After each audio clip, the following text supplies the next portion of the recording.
what are the returns that I'm likely to get from investing in the S&P 500? I really want to simplify this for people that are at the very start of their investing journey. Yeah. Because I mean, this is what you spend so much of your time doing, that I just think about my team here. Say at the Diary of a CEO, there's about 30 people, and we started talking about money one day. And it was mind-blowing how nobody in my team's lives had ever had the conversation with them about investing. Yeah. We all think of investing as something that rich people after the age of 40 do once you have $1 million. Or if you don't have $1 million, then the only other way to invest, we're taught, is to buy a house. This is driving me insane. It's true though, isn't it? Yes, and that's the central part of my work, is that you can live a rich life, and that rich life can be richer and more vibrant and more personal than you ever imagined. If you want to travel, you can travel for longer than you ever thought. You can travel, for me, at nicer hotels.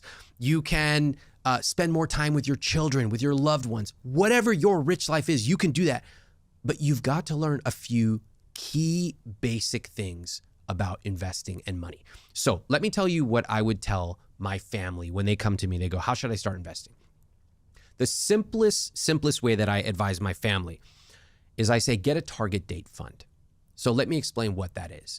A target date fund is one fund, just one, and you pick it based on the year that you're going to retire. So if you're going to retire in 2050, if you're going to be 65 in 2050, you go and you find that one fund. It's called a Vanguard 2065 fund, or Fidelity 2065, or Schwab 2065. There's lots of brokers. These funds, it's one fund. All you do is put money into it. That's it. The fund, like a pie chart, is automatically diversified. So as you get older, it gets more conservative, because somebody who's 75 years old should be investing differently than someone who's 25. One fund. All you have to do is set your money up to go into it every single month. What is a fund? A fund is a set or a basket of stocks and maybe bonds. So we've all heard of, companies like Microsoft, Google, whatever. A fund owns lots of these, right? And that's important because we've heard diversification, like you should have diversified your investments. Okay, well, how do I do that? You don't need to go and buy 20 stocks and then figure out how much of each to do. That's too much work. And honestly, most people are not good at that, even professionals. You buy a fund which automatically owns lots of stocks, like hundreds of them. And over time, all you, the individual investor like me, have to focus on is putting money into it automatically. So a fund, essentially, I've got £100 that I want to invest. Yep. I find a fund. Where do I find these funds? You can go to Vanguard, Schwab, or Fidelity. All those are great companies. What you're looking for, regardless of what country you're in, is you're looking for a low-cost brokerage firm. So, but there's also apps and stuff that you can use apps. I don't like a lot of the apps because they gamify you to try to invest. Right. They want you clicking and trading. I hate traders. You do not want to be a trader. Traders lose money. Investors treat investing like watching paint dry. That's how sexy it is. Trust me, I'm not getting my entertainment from investing. I'm going out, go watch a movie, go watch Netflix. But investing is boring and automatic. That's how it should be. I used a company called Hargreave Lansdown in the UK who have an app when I first started investing. When I first started investing in funds, they had a very ugly app, so I wasn't very compelled to use it. I think it's better now, but I would just do it on desktop, which I do get your point, because you don't want to be you don't want to screen all of that notifications. I like ugly. It should be ugly. And you don't want it to be too accessible. Correct. I don't want to be able to check it every day. No, look, on my phone, you will see no investing apps. Yes. There should not be. Yeah. Why do you need to log in and check it every day? What's the point? Yeah. In fact, most people should check it every 3 to 6 months. And here's how you check it. You log in on your desktop. Wow, it's up. Wow, it's down. Okay, bye. You're not tweaking anything. It's like making Thanksgiving dinner. Once you've put the turkey in the oven, just let it sit. Do not fiddle with it, because you're only going to mess it up. And in this case, you're letting the turkey cook for decades. And that fund, so I've got £100. I go on a website. Yep, Vanguard, Fidelity, Schwab, whatever they are. I have no alliance to any of them. Neither do I. there's various ones in the UK. I actually do recommend Hargreaves Lansdown just because it's simple, and I think investing in funds, there's no fees. There's no fee associated with the investment itself. Obviously, they might take a percentage depending on which fund you're investing in. I take my £100, and in investing in Hargreaves Lansdown, there's no minimum. Great. From what I understand. And if you invest in a stock, they charge £12 per investment. But if you invest in a fund, it's free. I put my £100 into a fund. The fund is essentially taking £1, one of those pounds, and investing £1 into Facebook. It's investing £1 into Google, £1 into Shopify, £1 into Spotify, £1 into Nvidia or whatever. It's doing that for me. It's managing it for me. It's making the decisions for me. I just put the money in every month, whatever I can, and I leave it. Yeah. And let's go even deeper. I love that we're getting into the nuts and bolts here because, honestly, most people, they do not know how to invest. Literally, what website do I go to and then what do I do? The fund owns these different stocks and some will go up and some will go down, and it's inconsequential to you. All you need to know is you own this fund. Now that you've opened up an account and you've sent $100 or $1,000, great. You've made one of the most important decisions of your life. Now, there's just one more thing you have to do.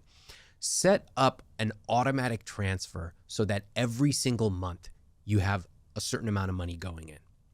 Now, if you don't know how much money, use my conscious spending plan guideline. What did I say? 5 to 10% of take home is a good guideline.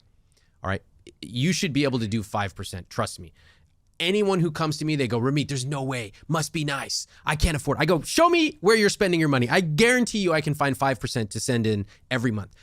Now, you're not trying to send it in. I don't try to brush my teeth in the morning. It's a habit.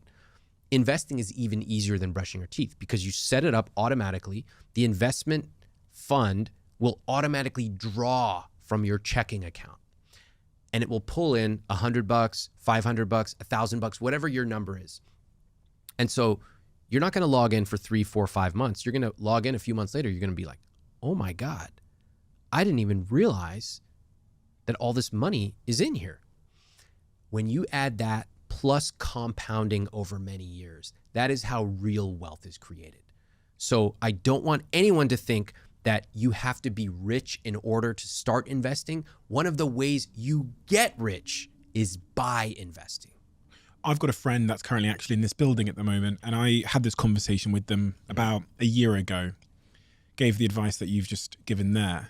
And about 2 months later, this individual, who I shan't name, came to me and I said, how's your investments going in that fund? And they said, oh yeah, I had bills. I had a credit card bill. So I took it out. Oh yeah. She treated it like a checking account. Investments for me are places to accumulate wealth. I don't draw from it. That's what a checking account is for. So what that is there's two parts to what your friend is saying. One is mentally, she's thinking that this investment account is just money I can draw from if I need it. So I would sort of gently change the way she thinks about it. The second is I guarantee her account structure is a little subpar. So here's how I would set it up. This is in chapter 5. It's all automation because trust me, I don't want to spend time transferring money back and forth. I don't spend any time on that. You get paid, your money goes into your checking account. From your checking account, it is automatically transferred to a savings account. In fact, I have sub-savings accounts for vacation, car, down payment, all that stuff. So you have money set up for specific goals. Money is transferred to your investment account. It's transferred there. I'm not going to touch that money. I'm going to let it cook. And then I have my guilt-free spending, which is going out with friends, whatever I love, and my credit card bill is automatically paid off every single month. That's how you want to set it up. It takes a couple of weeks to set everything up, and then you never have to think about it again. How can you prove to me that this is the way to make wealth? What case studies have you got that investing in funds over a long period of time is the path to financial wealth? Because, you said earlier about the paint drying thing. The narrative that we see about how people get rich is, they sell a company or they have a lottery win, or maybe they buy some cryptocurrency and it goes up. Yeah. That's what we hear. That's what we try and emulate. Totally. Prove to me that this fund strategy is better. Well, there's a couple things. First off, the research over more than about 100 years shows the returns of the stock market. And the returns tend to be, at least in America, they tend to be around 11%, 10 to 11%. And if you take out inflation, you get about 7 to 8% per year. Now, for anyone listening, they go, okay, well, what does that mean? That number means nothing to me, 7%, whatever.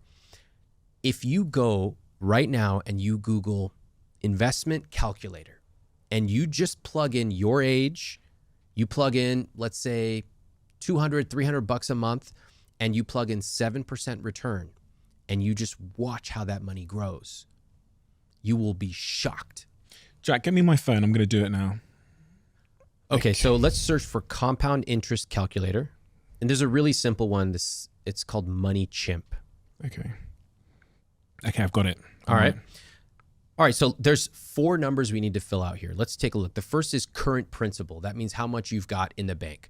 I'm going to say $5,000, and I'm going to start when I was 16. Because if I'd saved my money when I was 16 and not spent it recklessly, I think I could have had that $5,000 when I was 16. Annual addition, what does that mean? How much can you invest per year? So for most people, they think about on a monthly basis. They might say $200 a month, which would be $2,400 annual addition. Okay, so what do you want to say? I'm going to say, can I say $5,000? Yeah, that's, about $400 a month. I think that's reasonable. I often find that with people making median or slightly above median salary, that there are hundreds of dollars a month of money that is unaccounted for, that if properly made intentional, could be invested. So great, $5,000 a year. All right. Obviously, I could have, once I got past a certain age, I could have increased that though. So we're going to talk about that. Okay. Hold on to that idea. Okay. How many years? This was you at 20? This was me at 16. Oh, okay. And how old are you today? 30. Okay. So 14 years. Let's just do it until today and we'll see what happens. Okay. All right. 14 years. And then it says interest rate. So what should we assume for that? Is that 8%? Yeah, 7 to 8. I do 7 just to be super conservative because I never want to be surprised on the downside. Right. If anything, I'm going to make more. So 7%. All right, let's calculate it. Okay. What do you see? Damn. What do you see? $133,000, 537. Yeah, that's what you would have had right now. Now let's add some context. So this is really important. You see a number that says $133,000 at age 30. Yeah. Okay. Is that a lot? Is that not? I don't know. Let's break it down. At that point, you started with $5,000 and you invested $5,000 per year. We assumed no raises, even though you obviously made more than you made at age 16. We assumed you stopped investing at age 30, which is obviously ridiculous. And you end up with 6 figures. Let's play it out. Let's take it until 40. So instead of 14 years, you invested for 24 years. What do you see? I would have $336,000. It's getting better. From just $5,000 a year. It's not much. It's fantastic. Again, $400 or so a month is very modest. Remember, people's income goes up typically in their 30s and 40s. And if you already are investing a little bit automatically, all you have to do is just tweak a number and it will take an extra couple hundred, $300, $400, $500. Let's do one more. Let's go to 34 years just because I want to see what happens. And then we're going to play with the other numbers. Okay. So investing from the age of 16 until I'm 50, I would have $736,000 in my account. Yeah. Now I want to do the full thing. I want to do a more realistic number here. So instead of 50, we're going to go 49 years. That takes you to age 65. Yeah. Okay. And instead of $5,000 per year, your income obviously went up from being 16 years old. So I'm going to pick a number out of thin air, and I'm going to tell you how I picked it. I'm going to say instead of $5,000 a year, it's actually going to be $30,000 per year. Let me tell you why I picked that. in your early years, you don't have as much money, but you were still investing a little bit, which shows that you're dedicated. As your income goes up, you're going to start proportionally continuing to invest. So at a certain point, your income will be really high, and that will bring that average up. That's why I switched it to $30,000 per year. I actually think this is quite modest, but I'm going to go ahead and do it. So here we have someone starting investing at $5,000. They invest $30,000 per year. Okay. They grow it for 49 years at 7%. Do you know the math? No, tell me. $12,303,000. So that's me starting with 5K, gradually ratcheting it up until I'm investing 30K a year per average across those 49 years. Yes, which is a flaw in this because it's so simple. Yeah. That money invested, you're not actually going to invest that much early on. You'll invest more later. Yeah. So you'll maybe have a marginal amount less, but we're talking 10 versus 12 million. That's a lot of money.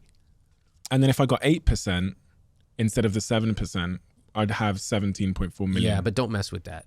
Because Because this is what people do. part. They go, well, if I got 13%, I'm going to invest in this PE fund. I go, don't do that. You're going to lose all your money. Just stop. Yeah. 7% is safe. It's conservative. That's why I am here. That's why I want to encourage people. You don't need to juice your returns. I hope you do get 8%, but I don't want you to count on that. I want you to count on safe, stable returns. And what matters for you is the time you started early and the amount. If you love the Diary of a CEO brand and you watch this channel, please do me a huge favor. Become part of the 15% of the viewers on this channel that have hit the subscribe button. It helps us tremendously, and the bigger the channel gets, the bigger the guests.